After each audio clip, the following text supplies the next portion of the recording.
Realme एक ऐसी company है जो आज के समय में इंडिया में 4th पोजीशन पर आती है और इस कंपनी की जो कहानी वो 2018 से शुरू हुई थी और 2025 तक इतने सारे बदलाव आ गए कि 2018 में जिन्होंने कंपनी को शुरू किया था उन्होंने छोड़ के कुछ और शुरू किया, फिर किसी और कंपनी में गए और आज के समय में कुछ और ही फोन यहाँ पे लॉन्च करने वाले हैं।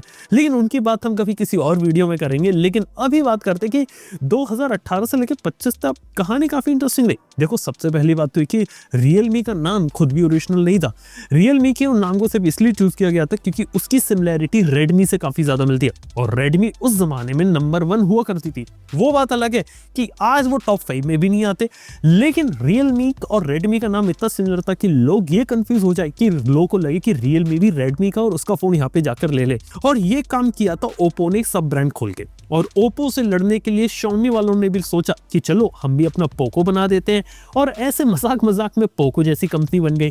और बाद में क्या हुआ, दोनों आज के समय में एक तरह से इंडिपेंडेंट ब्रांड ही बन गया। जैसे कि रियलमी एक इंडिपेंडेंट है लेकिन इंटरनली ओप्पो और वन प्लस से कहीं ना कहीं रिलाई करता है, और इनके फोन्स में ये सिमिलैरिटी आपको जरूर देखने को मिल जाती है। इवन रेडमी और पोको में भी देखें, कहने को तो ऊपर से अलग ब्रांड है, लेकिन पोको भी वही फोन मार्केट में लॉन्च करता है जो रेडमी का ब्रांड यहाँ पर होता है। लेकिन वापस अगर मैं रियलमी पे आऊं तो कहानी बहुत अच्छी थी शुरुआती दिनों में, जहां 2018 में इनकी फिलॉसफी ये थी कि हम अपने फोन में 2 चीजों पे फोकस करेंगे, पहला होगा डिजाइन और दूसरा होगा प्रोसेसर। और ये फिलॉसफी इतनी अच्छी थी कि आज भी रियलमी इसी पे ट्राई करता है।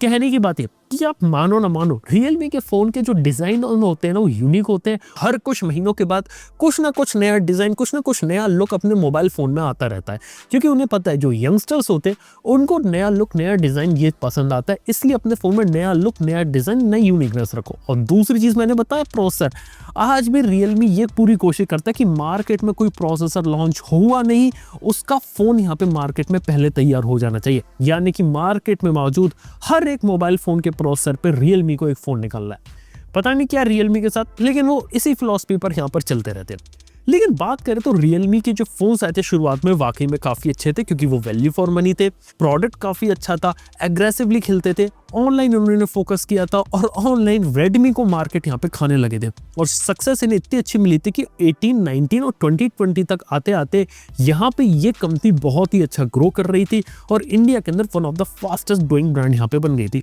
और थैंक्स टू बैकिंग जो पूरे ओप्पो ग्रुप की थी, ये फोन बना पा रहे थे, जल्दी जल्दी बेच पा रहे थे। लेकिन 2020 से लेकर 2023 का टाइम इस कंपनी के लिए काफी इंटरेस्टिंग था, जब इस कंपनी ने जरूरत से ज्यादा एक्सपेंशन करना शुरू किया। नंबर 1 चीज, ये वही जमाना था जब अपना AIoT वाले प्रोडक्ट ला रहे थे। कहने का मतलब है कि बल्ब भी लोग निकाल रहे थे, स्मार्ट वॉच भी निकाल रहे थे, टीवी भी निकालना था इन्हें से, टैबलेट भी निकालना था, यहाँ तक कि लैपटॉप भी इन्होंने निकाल दिया था मार्केट के अंदर। यहाँ तक कि वॉशिंग मशीन और वैक्यूम क्लीनर जैसे प्रोडक्ट्स को भी इंट्रोड्यूस कर दिया था। बड़े बड़े स्टोर्स यहाँ पे ओपन कर रही थी और ऐसा लग रहा था कि रियलमी जैसी कंपनी शायद नेक्स्ट सैमसंग बन जाए, जो अप्लायंस कैटेगरी में भी काम करेगा, इलेक्ट्रॉनिक्स में भी काम करेगा और हर एक चीज यहाँ पर बनाएगा। लेकिन 2023 के बाद जो कहानी थी कंपनी की टोटली यहाँ पे चेंज हो गई। यानी कि धीरे धीरे पहले क्या हुआ कि कंपनी के एग्जीक्यूटिव्स ने यहाँ पे रिजाइन करना शुरू किया, कई सारे लोग कंपनी छोड़ के चले गए। उसके बाद मार्केट के अंदर एक बहुत ही बुरा डाउनफॉल यहाँ पे कंपनी को देखने को मिला, जहां काफी लंबे समय तक कंपनी के फ्लैगशिप फोन्स इंडिया में लॉन्च होते ही नहीं थे। यहाँ तक कि ये भी हुआ कि कंपनी ने कई सारी कैटेगरीज को शुरू किया था, सब एक एक करके बंद हो गए। स्मार्ट टीवीज बंद हो गए, लैपटॉप्स बंद हो गए, वैक्यूम क्लीनर, ढेर सारे अप्लायंस आते थे वो बंद हो गए। यहाँ तक कि रियलमी ने टेक लाइफ इकोसिस्टम बनाया था, जहाँ पे डीजो के प्रोडक्ट बनाए थे, ईयरफोन्स वगैरह आते थे। डीजो भी मार्केट से यहाँ पर आउट हो गया। यानी कहने का मतलब है कहानी इतनी भी ज्यादा खास नहीं चली। रियलमी को इनिशियली जो सक्सेस मिली थी उससे वो लॉन्ग टर्म में सस्टेन नहीं कर पाई, ये सबसे बड़ी कमी रह गई रियलमी के साथ। अगली बात ये देखा जाए तो कंज्यूमर के हिसाब से भी रियलमी का जो परसेप्शन था वो बदलता गया। जब रियलमी ऑनलाइन तक आता था, काफी अच्छे में फोन देता था, सस्ते में अच्छा प्रोसेसर मिलता था, ये चीज वो कंटिन्यू कर रहे थे। लेकिन जैसे रियलमी ऑफलाइन गई, प्राइसेस के अंदर हाइक आना जरूरी था, प्राइसेस महंगे हो गए, फोन यहाँ पर महंगे होने लगे उनके, और उनके फोन के अंदर जाके वो वैल्यू फॉर मनी आपको देखने को नहीं मिल रहा जो पहले एक जमाने में आपको देखने को मिला करता था। ये प्रॉब्लम थी रियलमी के साथ। इवन रियलमी के साथ एक और बड़ी दिक्कत थी कि मल्टीपल सीरीज को लॉन्च करना। यानी कि शुरुआत में तो सिर्फ नंबर सीरीज थी, तो आज के समय में नंबर सीरीज आती है लेकिन वहां पे प्रोसेसर प्रायोरिटी नहीं रहता, वहां पे कैमरा प्रायोरिटी रखते हैं। नार्जो सीरीज के अंदर सस्ते में प्रोसेसर देने की कोशिश करते हैं। जीटी के अंदर ये लोग अपना फ्लैगशिप वाला काम करने की कोशिश करते हैं। पी सीरीज आती है इनकी, जिससे परफॉर्मेंस ओरिएंटेड कहते हैं, तो कैमरा प्रोसेसर वहां पर फोकस रहता है। और सी सीरीज बिल्कुल ही बजट सीरीज रहती है, 10,000 रुपए में सस्ते से सस्ते में एक फोन यहाँ पर निकालना है। ये काम यहाँ पे रियलमी इधर करती है। और रियलमी की प्रॉपर जो पूरी बैकिंग है वो ओप्पो के साथ है, इसलिए आज भी सॉफ्टवेयर हो गया, हार्डवेयर हो गया, बॉक्स डिजाइन, सब कुछ आपको ओप्पो और वन प्लस की यहाँ झलक देखने को मिलती है। और सिमिलरिटीज यहाँ पे बहुत ही ज्यादा हो चुकी है सॉफ्टवेयर में। लेकिन प्रॉब्लम देखा जाए तो यहाँ पे रियलमी की अभी रुकने नहीं वाली। रियलमी के साथ एक बात ये थी कि फोर्थ पोजीशन क्यों अचीव कर पाए, ये सबसे बड़ा सवाल है। और उसका रीजन यही है कि ज्यादा नंबर ऑफ मोबाइल फोन्स यहाँ पे मार्केट में लॉन्च करते हैं और आज भी सबसे ज्यादा जो लॉन्चेस होते हैं मार्केट में वो रियलमी के होते हैं। और इतना कंफ्यूजन हो जाता है लोगों के दिमाग में भी कि कौन सा फोन जाके लेना है, कौन सा नहीं लेना, ये भी एक बात है। हालांकि रियल प्रॉब्लम देखा है तो रियलमी के साथ खुद आती है, क्योंकि एक मोबाइल फोन को लॉन्च करना ही काफी नहीं होता, उस मोबाइल फोन की इन्वेंट्री मैनेज करनी पड़ती है। वो मोबाइल फोन अगर यहाँ पे नहीं बिका तो उसको कैसे बेचना है, ये सबसे बड़ी दिक्कत है। अगली प्रॉब्लम आती है, एक मोबाइल फोन लिया, जहां एक मोबाइल फोन का नेक्स्ट वर्जन आते आते 1 साल हो जाता था, फिर 8 महीने का टाइम हुआ, फिर 6 महीने में नेक्स्ट वर्जन आता था। आज के समय में हालत है कई बार 6 महीने से कम समय में उसका नेक्स्ट वर्जन कंपनी लेकर आ जाती है।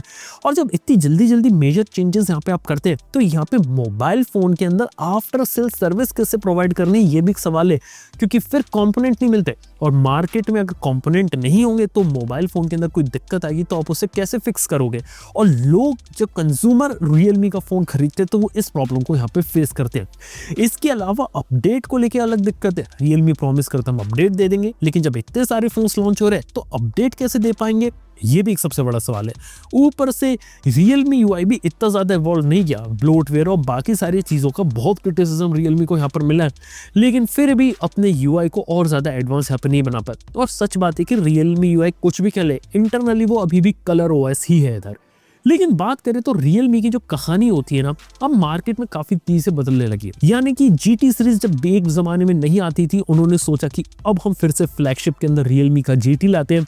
लेकिन सच्चाई बात है कि रियलमी की जीटी सीरीज अभी भी बिल्कुल नहीं चली। लास्ट 1 साल से कोशिश कर रहे जीटी लाइनअप को रिवाइव करने की, मोबाइल फोन्स लाते हैं लेकिन बिकता नहीं है। उसके पीछे का one of the core reason यहाँ पर रियलमी का ये कि रियलमी के जो फोन्स होते हैं उनका जो ब्रांड परसेप्शन दिमाग में लोग है वो सस्ते का है। लोग उसके लिए ज्यादा पैसा देना ही नहीं चाहते। लोग 30,000 35,000 का जीटी सीरीज नहीं खरीदेंगे, लेकिन रियलमी जीटी अगर सस्ता होके 20,000 25,000 का मिलेगा फ्लिपकार्ट के बिग बिलियन डे में तो हर कोई उसे जाकर लेगा, क्योंकि लोग उसके लिए ज्यादा पैसा देने को तैयार ही नहीं है। और ये प्रॉब्लम में रियलमी फंसा हुआ, और जिस प्रॉब्लम को रियलमी को यहाँ पे फिक्स करने की जरूरत है, और ये प्रॉब्लम जल्दी फिक्स नहीं होने वाली। इस प्रॉब्लम को सॉल्व करने में सालों लग जाएंगे। Xiaomi का एग्जांपल है। Xiaomi देखा जाए तो एक जमाने में directly head to head Realme से कंपीट करती थी। आज के समय में बात करें ना तो 6 महीने होने वाले 2025 को।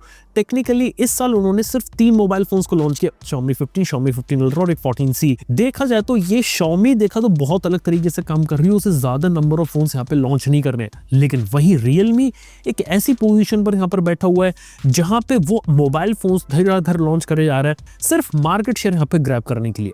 अभी तो 4th पोजीशन पर बैठे हैं, लेकिन जब मार्केट में और ज्यादा कंपटीशन बढ़ेगा, स्पेसिफिकली iQOO जैसी कंपनी जब आपको एक हाई एंड प्रोसेसर वाला फोन यहाँ पर निकाल कर दे रही है, पोको जैसी कंपनी यहाँ पर काम कर रही है, वन प्लस खुद अपने रिवाइवल के ऊपर काम कर रही है, ओप्पो काम कर रही है, तब जाके रियलमी को शायद यहाँ पे झटका लग सकता है। क्योंकि आज भी रियलमी का जो मेजोरिटी वॉल्यूम आता है वो 10,000 रुपए या 12,000 15,000 के सेगमेंट से ही आता है।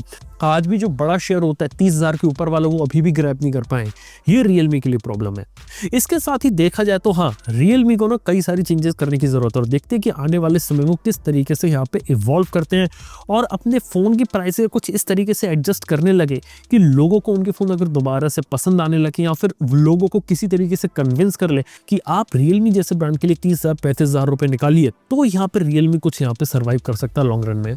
बाकी देखते हैं कि रियलमी के साथ क्या रहता है। लेकिन एक रियलमी की कहानी में काफी इंटरेस्टिंग ट्विस्ट तो यहाँ पर यह आया कि जहां एक जमाने में कंपनी ज्यादा अपनी सक्सेस को रेप्लिकेट करना चाहती थी, ज्यादा नंबर ऑफ प्रोडक्ट निकालना चाहती थी, वहां पे वो उतना ज्यादा सक्सेसफुल नहीं हो पाती। देखा तो यहाँ पे कई सारी कंपनी सक्सेस हो जाती है।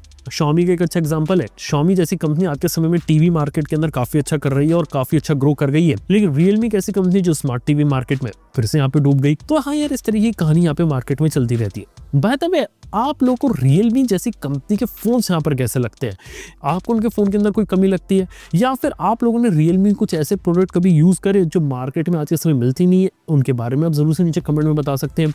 और आप लोग रियलमी की GT सीरीज के लिए एक्साइटेड हो या फिर GT सीरीज के फोन सस्ते में लेना पसंद हो, तो यार इन सारे सवालों के जवाब नीचे कमेंट बता सकते हैं। तो थैंक यू बने रहने के लिए, मैं आप सुनता हूँ अपने नेक्स्ट वीडियो के अंदर। Good bye.